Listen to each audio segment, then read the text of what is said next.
O tema da minha mensagem aqui é: tudo tem um preço. Repita comigo: tudo tem um preço. Isso, tudo tem um preço.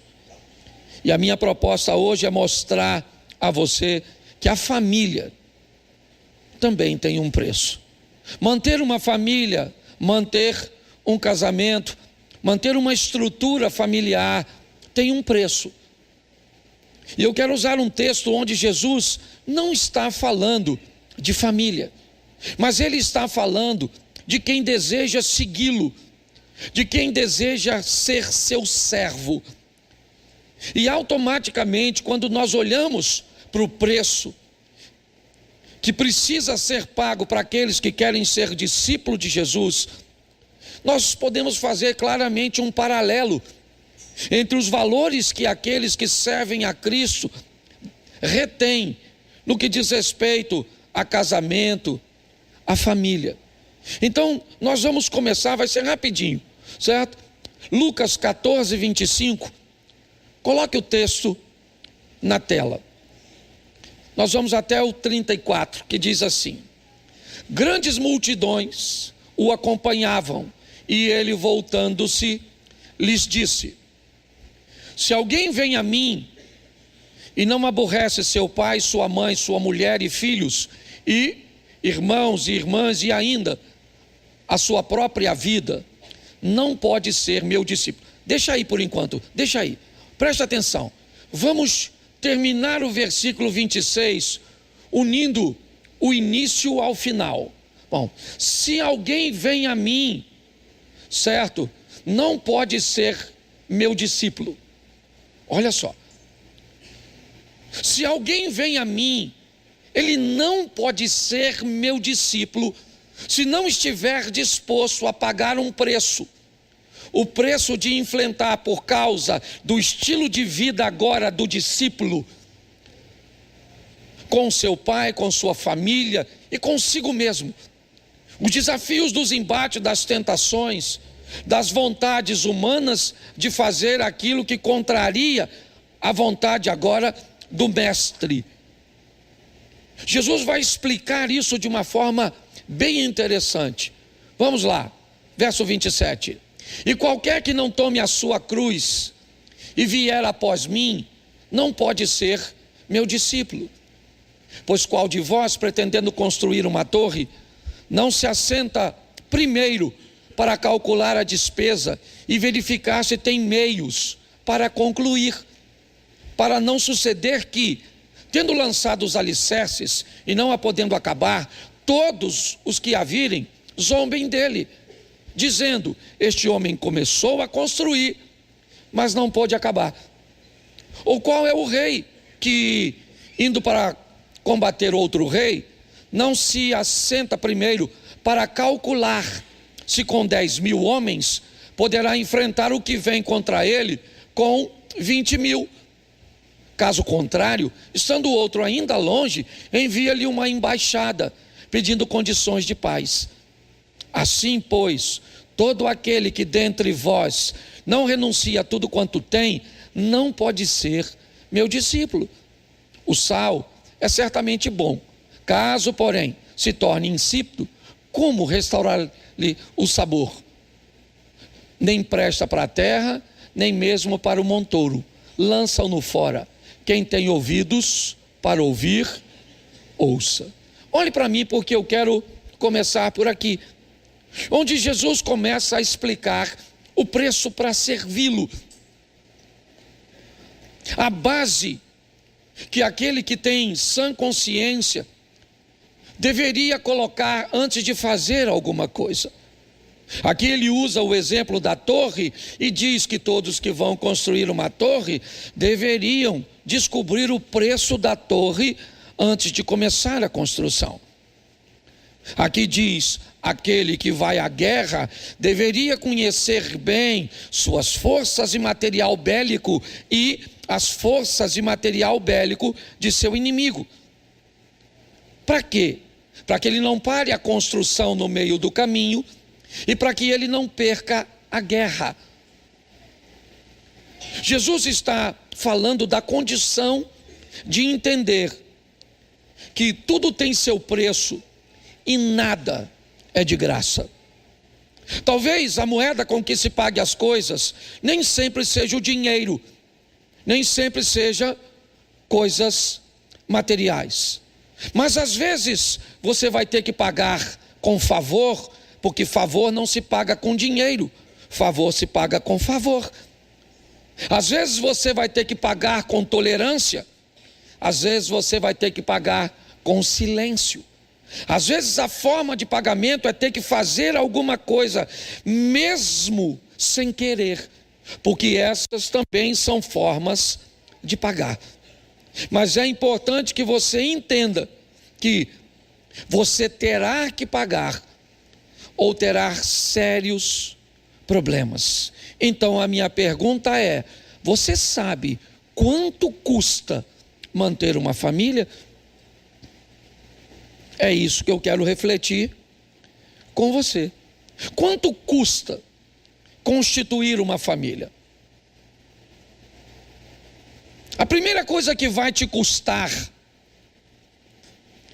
é que você vai ter que ser alguém destemido e ousado. Montar uma família custa daquele que deseja perder o medo. Ele não terá a resposta imediata para dizer: você tem certeza que vai dar certo? Não, eu não tenho certeza que vai dar certo. É lógico que eu não tenho certeza que vai dar certo.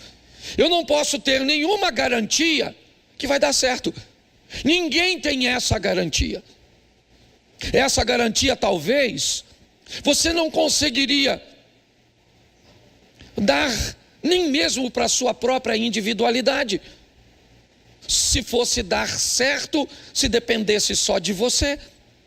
Imagine se você desejar a garantia da união de duas pessoas. Quem vai casar precisa vencer o medo, a insegurança. Pessoas que não conseguem fazer isso vão se esconder por detrás de uma frase que eu até entendo e respeito, mas o Criador discorda daqueles que pensam assim, e eu vou ficar com o Criador. Quando Deus cria o homem sozinho. E logo depois ele diz que não é bom que o homem esteja. Então, quando alguém diz que opta por ficar sozinho, eu entendo isso. Tá certo? Ah, mas o apóstolo Paulo, ele também deu conselhos. Sim, mas ele disse assim, digo eu, não o Senhor. Na ótica de Deus, se casar é importantíssimo, e não mais simplesmente para crescer e multiplicar não, viu gente? Porque tem mais de 8 bilhões de pessoas no planeta. O planeta está precisando mais de gente não, tem que dar uma desafogada nesse negócio. Certo? Mas mesmo assim, se casar é importantíssimo, só que custa perder o medo.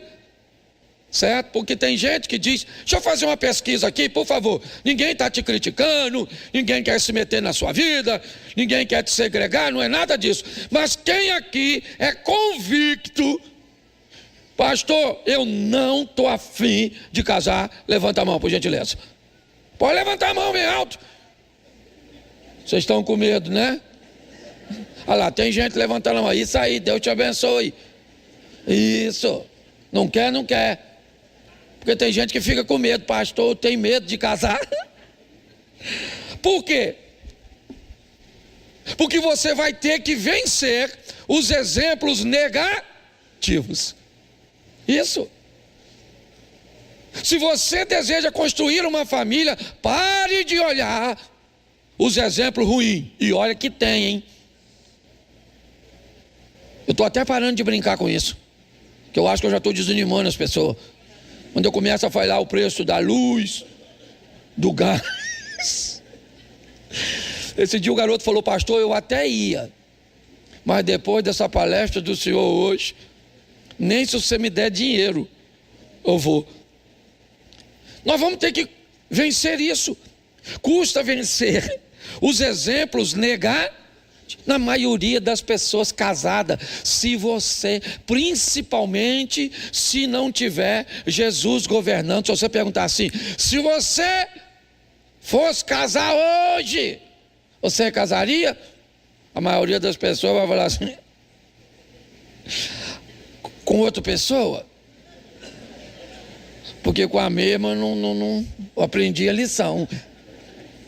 Então custa vencer os exemplos negativos. Eu acho o maior barato. Às vezes a gente vai evangelizar alguém e alguém diz assim, pastor, posso falar a verdade para o senhor? Pai, eu estar na igreja para ser igual fulano, eu prefiro não estar. Mas eu queria te fazer uma pergunta, quem é que deu fulano como parâmetro para você? Não foi você mesmo? Tá assim de gente boa. Você viu o pessoal aqui 35 anos casado, um cara 35 anos pegando a mesma mulher, irmão, tem que ganhar uma carteirinha de tarado, não é verdade? Pastor, o que? A minha proposta é mostrar a você que casamento e família não é uma instituição falida, não. Esse dia eu estava falando isso e alguém falou, ô pastor, acorda, em que mundo você está? Porque no mundo que eu estou, está todo mundo tendo conflito e se divorciando. Eu falei, meu filho, então muda de mundo. Porque no mundo que eu estou, tem gente nadando de braçada, construindo uma história extraordinária, sendo felizes, vencendo, construindo uma família linda. Então venha para o meu mundo. E ele e deve ter ido para o inferno. Outra coisa que você precisa vencer na hora de entrar num casamento, certo? De um relacionamento, é parar com esse negócio e levar uma rota de fuga junto. Se não der certo, não, eu vou até casar, mas se não der certo, não der certo. Casamento não tem rota de fuga nem saída de emergência. A porta do casamento é para baixo, mais ou menos 1,20 m por 2 e uns quebradinhos, 1,50 m de fundura. Você vai deitado para descansar, quer? Você está rindo, mas o assunto é sério. Então custa sim, custa formar uma família, custa ousadia. Tem gente ousada aí? Levanta a mão, só os casados. Isso aí, Deus te abençoe, te dê força para levar esse projeto até o final, glória a Deus. Certo? Segunda coisa que vai te custar, se você quer montar uma família, você tem que entender qual será.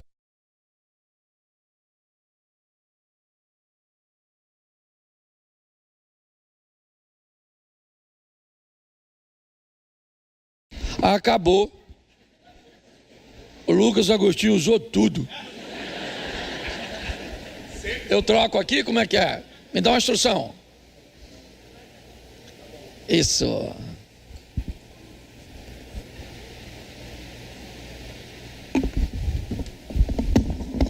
É ao vivo.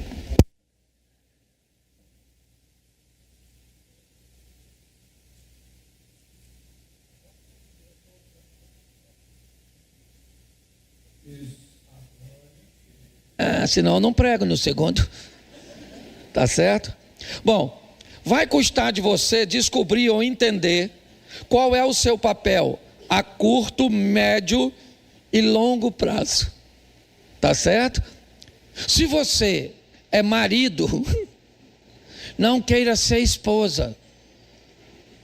Entendeu, marido? Marido tem que ter função de marido, cargo de marido. Tem marido que pensa que é mulher. Uns caras esquisitos. Sério. Certo? Se a senhora é esposa, dona, pelo amor de Deus, a senhora tem o cargo de esposa, não queira ser marido. A senhora é forte, poderosa, mas não tem espora. Você consegue entender? Me parece que as pessoas se atrapalham muito na função. Se você quer montar uma família, descubra quando a senhora é a sogra e não o cônjuge. Sogra tem função, sim ou não? Sim ou não? Claro, quem é a sogra? O oráculo. A sogra é um oráculo pela experiência que tem ao longo dos anos. A véia amadureceu, a véia treinou seus filhos, a véia é uma véia sensacional. Então o que essa véia faz? Ela é muda. Fica onde? Na casa? E atende às demandas quando for consultada, oráculo. Entendeu? Mas tem umas velhas que parece que é mulher do filho. Tá? Eu falei para você, a mãe foi para lua de mel, Luca. O cara casou, a mãe da moça foi. Ele chegava de manhã para tomar café, a velha estava lá. Surpresa! Essa velha não sabe o papel dela. Aí o cara ainda falou comigo, pastor, se fosse o senhor, o que o senhor faria? Eu ia falar, minha senhora, toma café conosco. Venha para nossa mesa que eu vou te narrar tudo que fiz com sua filha essa noite. Eu queria ver para onde essa velha ia, essa perturbada da cabeça. Isso. Custa saber qual é o meu papel. Então, se eu faço parte de uma família, quem eu sou nessa família? Eu sou o cônjuge. E eu sou o cônjuge com funções, certo? E obrigações e cargo, certo? E postura do homem. Então tá bom, eu sou o marido. Não, eu não sou o marido, eu sou a esposa. Não, dessa família que ampliou, eu não sou, eu sou o sogro. É assim que funciona. Eu não posso, há limites. Já faz um tempo, minha nora, eu vi aqui, estava com a netinha, certo? Mas foi meu neto. Meu filho me ligou que meu neto estava gritando. Não sabia o que era. Eu corri para lá com minha mulher para acudir. Quando eu cheguei na frente da casa, minha nora estava com meu netinho no colo, e ele chorando, chorando, gritando, e não sabia. Ele era muito novinho, não tinha, e ele não parava de gritar. Então eu peguei ele no colo e comecei a andar pela rua orando, e ele gritando, eu orando, e ele não parava. E aí eu abri a porta do meu carro, minha mulher estava dentro, eu falei, vamos embora. Só que quando eu ia ligar o carro, eu lembrei que aquele menino não era meu filho, ele era meu neto. Eu não tinha o direito de tomar a frente dos pais daquele menino. Entendeu? Então eu esperei meu filho sair com minha nora, entreguei o menino, entendeu? E eles foram no carro dele, eu fui no meu, orando, falei, Senhor, eu estava tão nervoso, certo? Que eu falei para minha mulher, vamos passar no shopping, vamos tomar um café que eu não estou aguentando, que a minha vontade era encostar no carro dele assim, ó, empurrar até lá. Então há limites. Custa saber quem você é. Você é o cunhado? O cunhado. É cargo de cunhado, função de cunhado. Então, pelo amor de Deus, cuidado. Você é sobrinho, pelo amor de Deus. E você é mãe do sobrinho. Às vezes o menino é perturbado, quebra as coisas. Você é avô. O que é o avô? O avô é um burro que o filho amansou para o neto montar.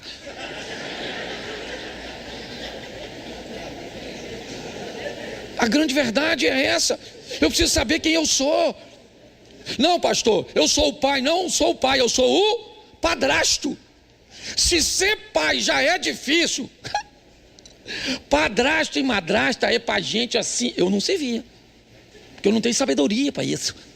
Tem que ser gente do alto escalão, assim, quase anjo, para ocupar esse tipo de cargo de madrasta, de padrasto, porque você paga a festa de aniversário do menino, você faz tudo, o pai que não deu um tostão vem no dia do aniversário, você tem que deixar ele entrar porque ele é pai dessa criança, tá certo? E aí então, o que vai acontecer?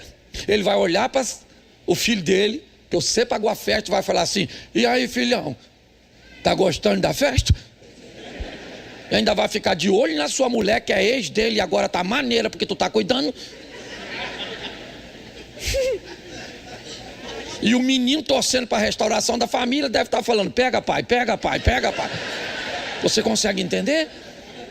A função, ela é extraordinária. Quem eu sou? Eu sou um enteado. Ok? Eu preciso saber o quanto custa.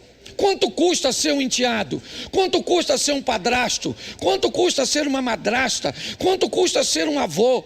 Quanto custa ter um sobrinho? Talvez não ser, Mas ter um sobrinho, ter um cunhado, certo? Ter um sogro, uma sogra, quanto custa isso? Quanto custa ter um cônjuge?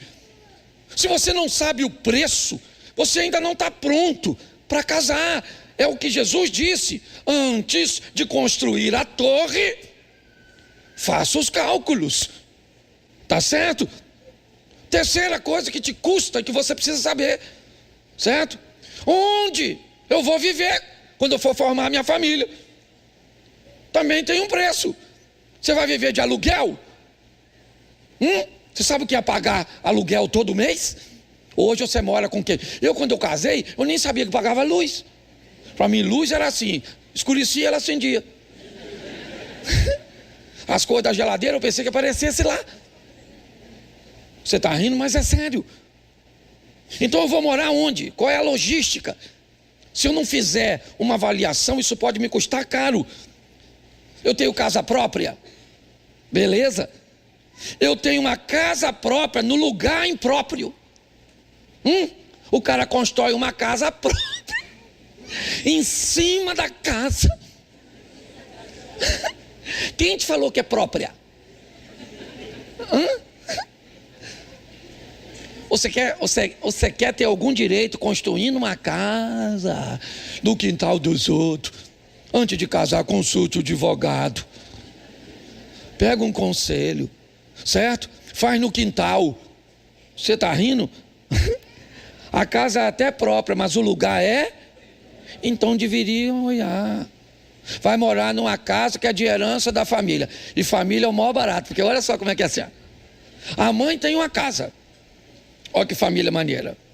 Aí tem 4 filhos. Aí essa filha casou com uma pessoa responsável, o camarada é bem de vida, construiu uma estrutura e construiu uma casa para ele.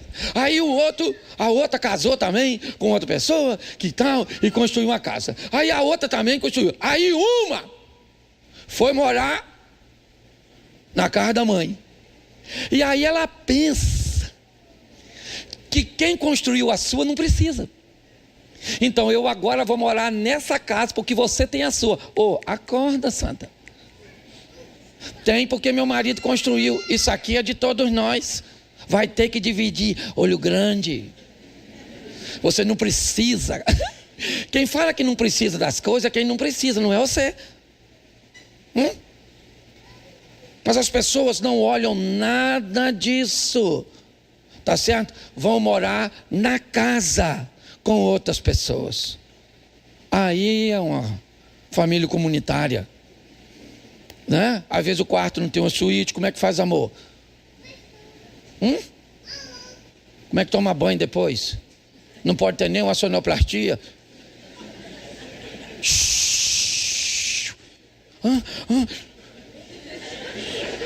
Vai acordar os outros. Chuveiro tem que abrir e ficar numa posição estratégica para não fazer barulho da água batendo no chão, porque vai acordar os outros. Você não está fazendo sexo, você deve estar roubando um banco. Não é verdade? Então as pessoas têm dificuldade de entender. Olha, gente, não tem problema em começarmos assim, não. Eu não estou fazendo uma crítica, não. Eu comecei assim, certo? Eu só estou dizendo que as pessoas precisam saber o quanto isso custa. Porque se você não souber o quanto custa, seu casamento, sua família, não vai muito longe. Essa é a verdade. Eu vou te dar alguns textos rapidinho, certo? Você quer construir uma família, aprenda a fazer o corte do cordão umbilical. Coloca para mim, por favor, Gênesis 2:24. Presta atenção. Por isso, deixa o homem pai e mãe, se une à sua mulher, tornando-se os dois uma só. Não forme uma nova família se você ainda não tem condições de desconectar-se, quer financeiramente, quer emocionalmente. E pior, certo? Às vezes você consegue desconectar-se, mas a outra pessoa não consegue. É assim que funciona. Esse dia eu tive que lidar com um caso, com uma mulher que estava enfrentando uma crise no casamento. Ela é uma advogada muito bem sucedida, casada com um advogado também, certo? Os dois muito bem sucedidos, tinham mais de 20 anos de casados, enfrentaram uma crise no casamento. Nessa crise no casamento, eles acabaram se separando. E nessa separação, ela foi e voltou para a casa da mãe, porque a mãe era viúva, tá certo? E com mais 2 filhos casados. Quando a menina voltou para a casa da mãe, o que a mãe recebe em casa? Um presente, certo? Um presente, porque agora a mãe que era sozinha ganha uma companhia. A filha está de volta. E mais do que isso, a filha traz consigo um poder aquisitivo que pode ajudá-la. Pergunto eu a você, essa mãe queria que a filha voltasse para o marido ou não? É claro que não, porque a mãe olhava os seus benefícios. Agora ela tinha a grana da filha, a presença da filha, e nem a filha estava entendendo. Foi ela que me procurou, para que eu a ajudasse, porque ela não queria magoar a mãe, porque a mãe falava horrores do marido, certo? Simplesmente porque não queria perder a presença e os recursos da filha. Então é muito importante nós pegarmos essa linha, sabe, do cordão umbilical e colocarmos a nossa família no seu devido lugar. Ah, pastor, mas a Bíblia diz, honra o teu pai e a tua mãe. É isso aí. Quando a Bíblia diz, deixará o homem seu pai e a sua mãe, apegar-se à sua mulher, e serão ambos uma só carne, a Bíblia não está falando de abandono.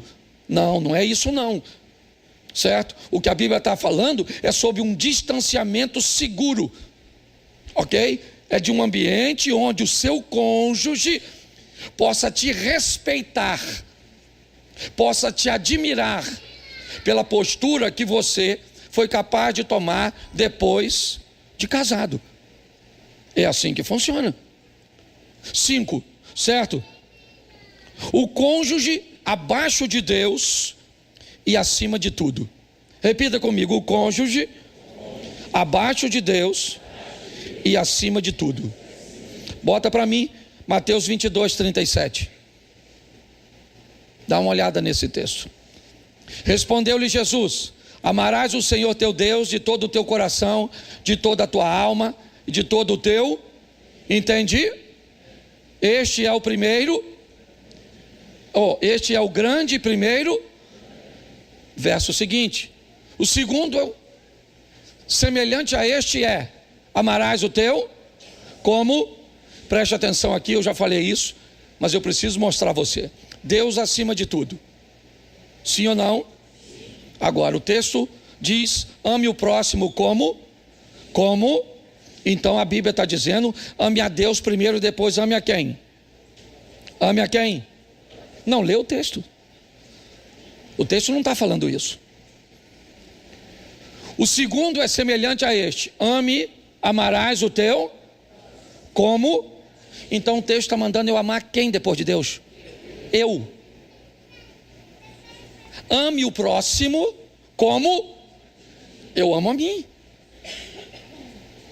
Todas as vezes que você amar outra pessoa mais do que você está se colocando num ambiente onde você pode viver um relacionamento abusivo. Quando as pessoas descobrem que você gosta mais dela do que de você, você vai ter problema. Seja ela seu filho, seja ela. Deixa seu filho descobrir que você gosta mais dele do que de você, e você vai ver o que ele é capaz de falar com você, de fazer com você. Mas o dia que seu filho descobrir que você se ama antes dele, porque era assim que os nossos pais nos trouxeram até aqui. Foi assim. Você nunca, pelo menos eu não lembro, na minha época de garoto, de ver uma mãe ou um pai perguntando para o filho se você me ama.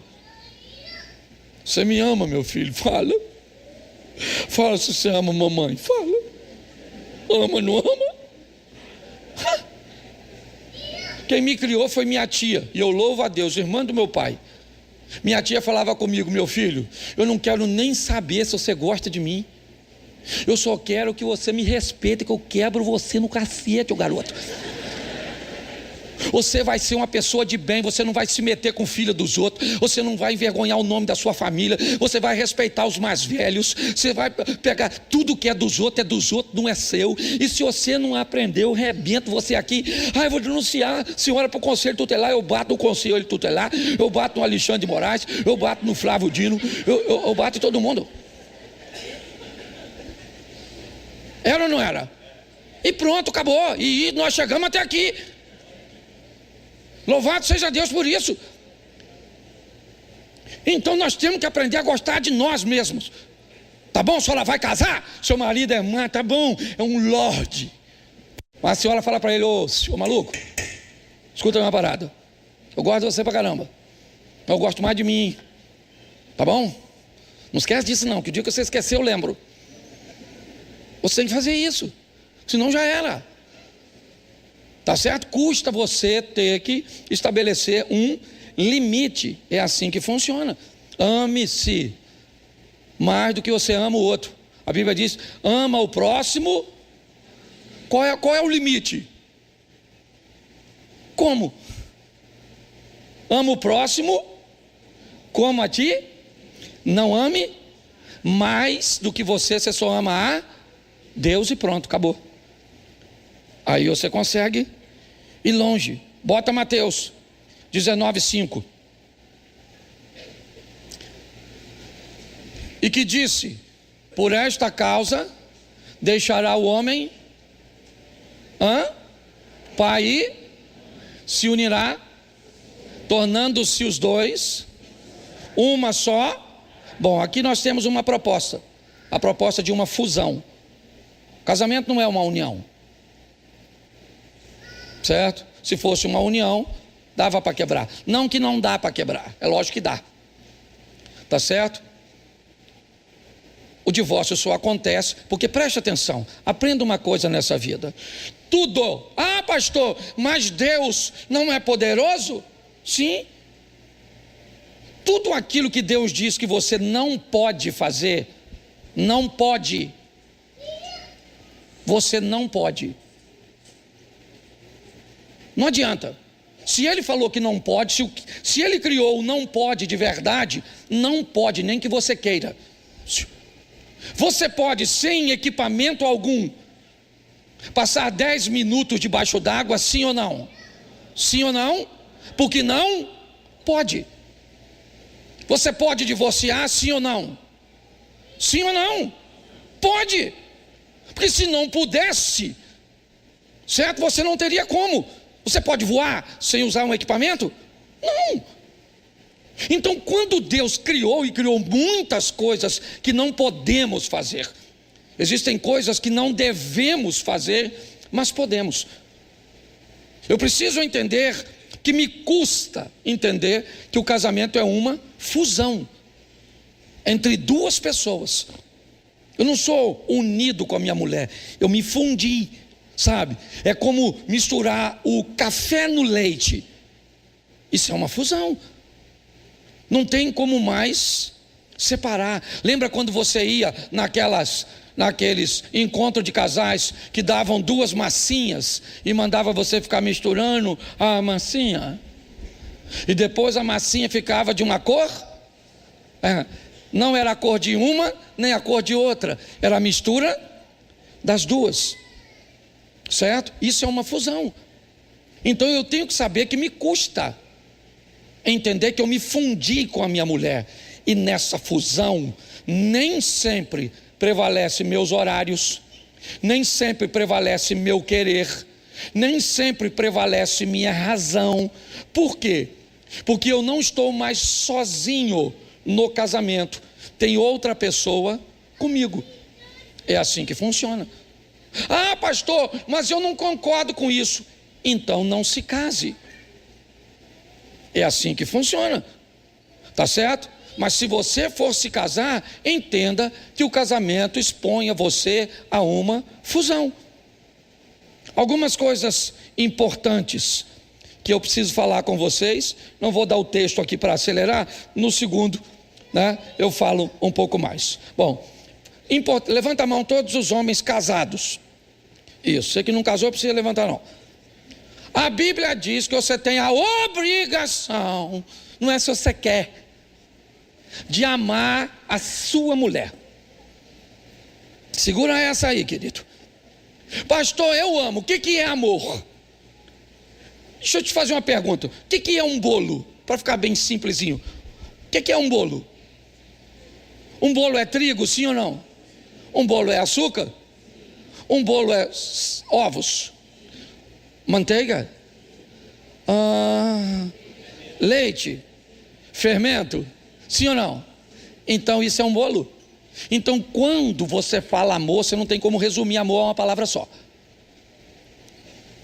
Então preste atenção, porque essa é uma carga que nós vamos carregar. Se você gosta ou não, machão, foi para tuas costas, entendeu? Hashtag chupa essa manga. Tá certo? O que é amar? Amar é prover. Homem é provedor.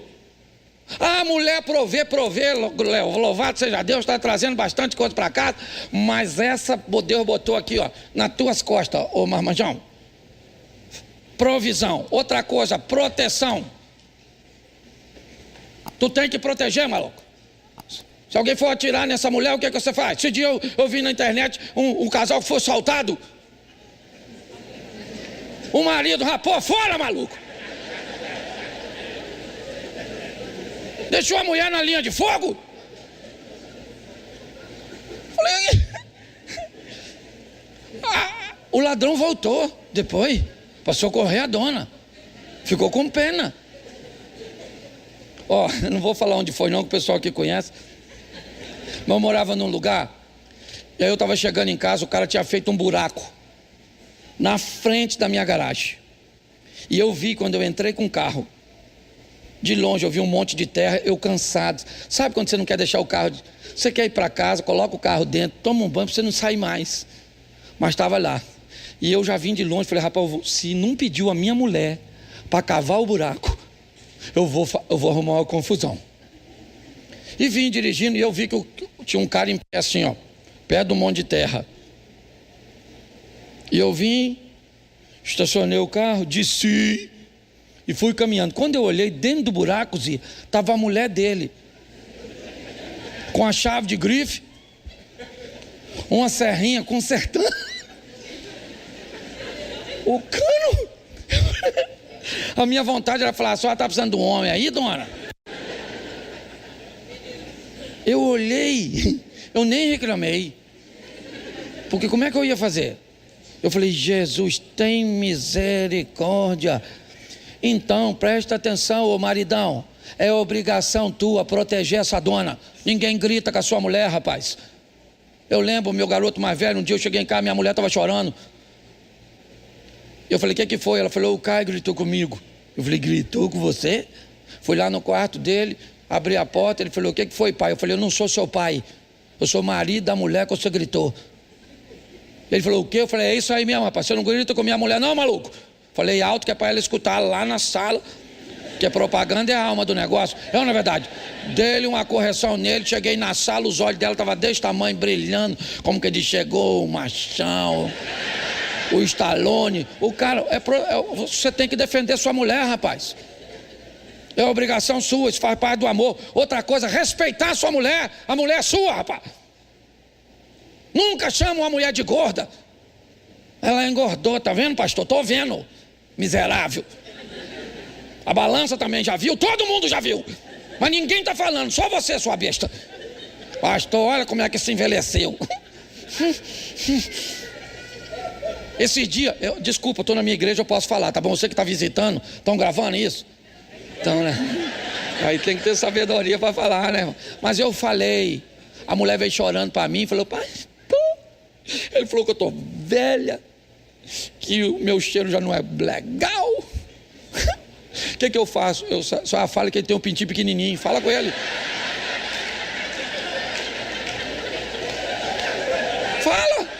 Fala que eu quero ver ele se meter com a senhora. Olha para mim aqui, casamento tem que ter respeito.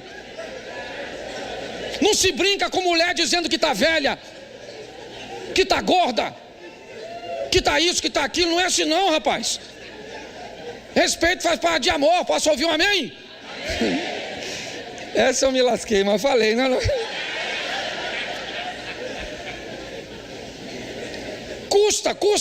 Custa prover, custa proteger, custa respeitar. Outra coisa, ô maridão, certo? Custa dar carinho. Você sei que você está cansado, mas leva um pouco de energia para casa. Sai de casa inteiro, só volta o refil.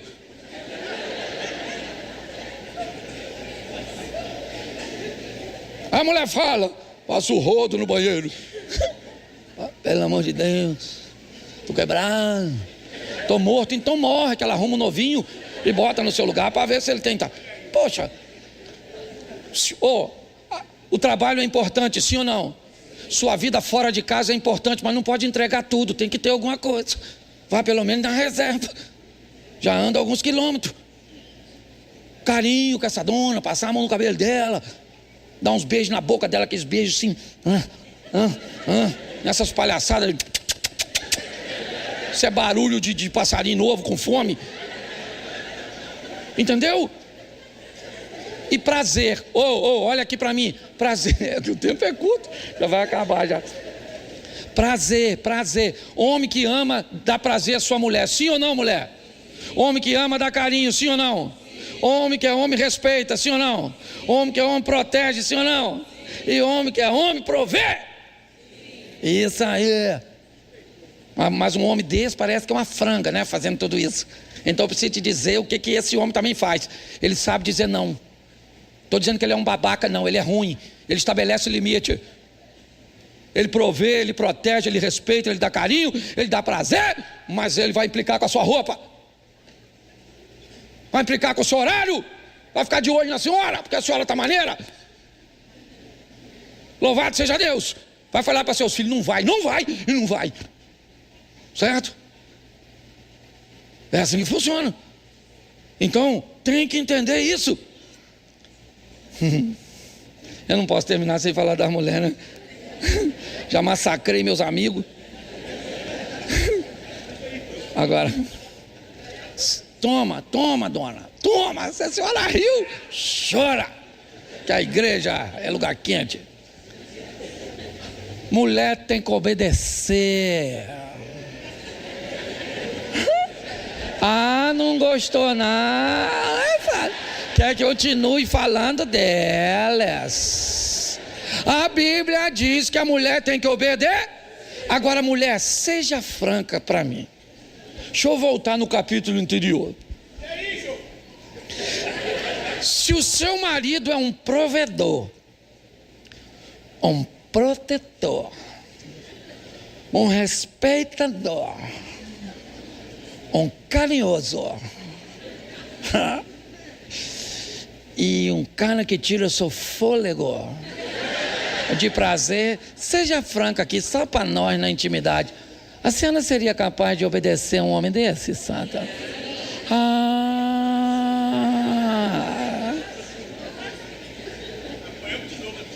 Apanhou de novo, mas vou bater nela, espera aí. Presta atenção, o que é obedecer para um homem?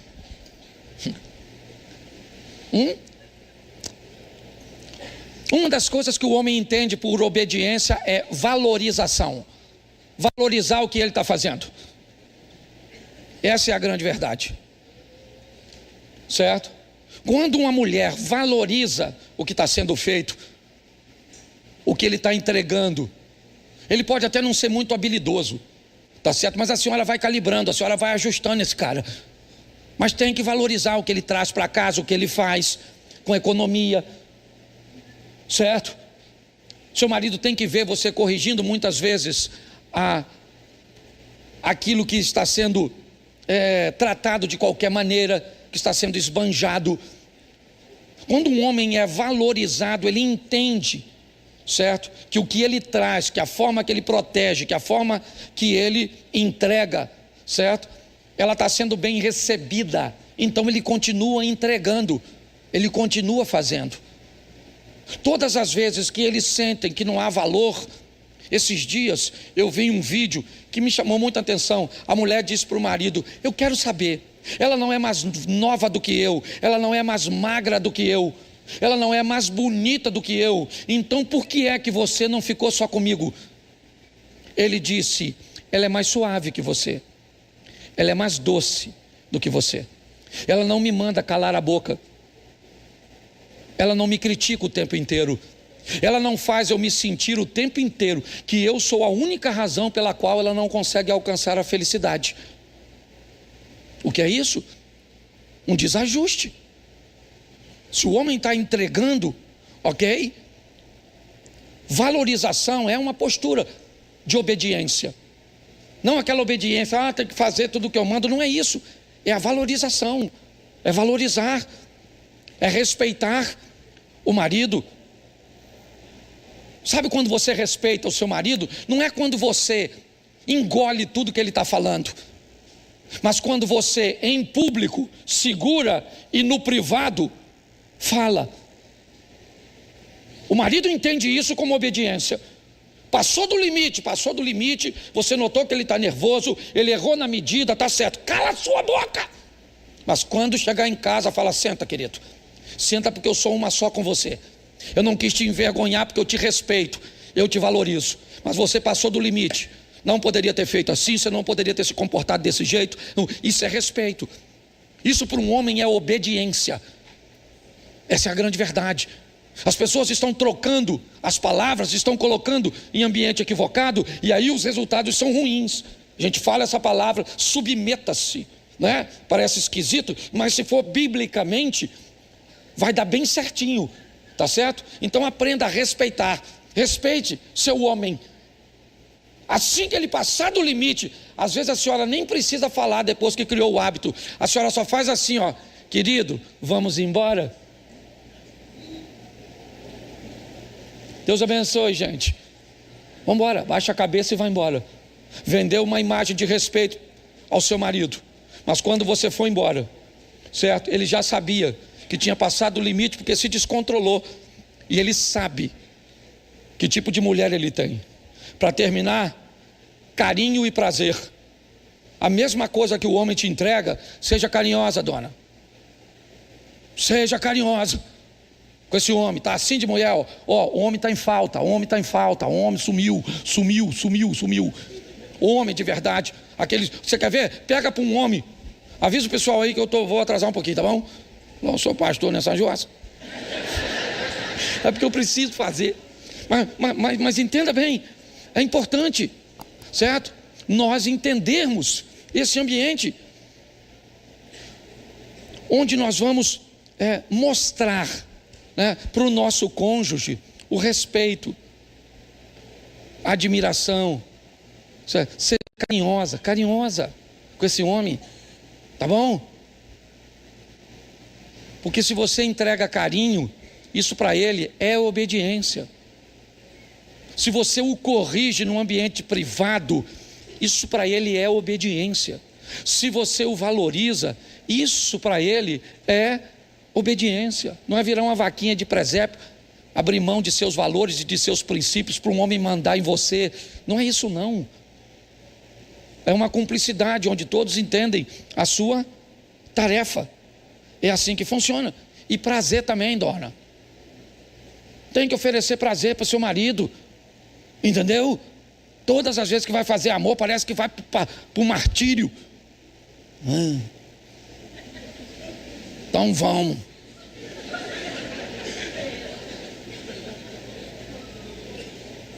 Aí quem está lá? Jezabel, oferecendo assim de graça.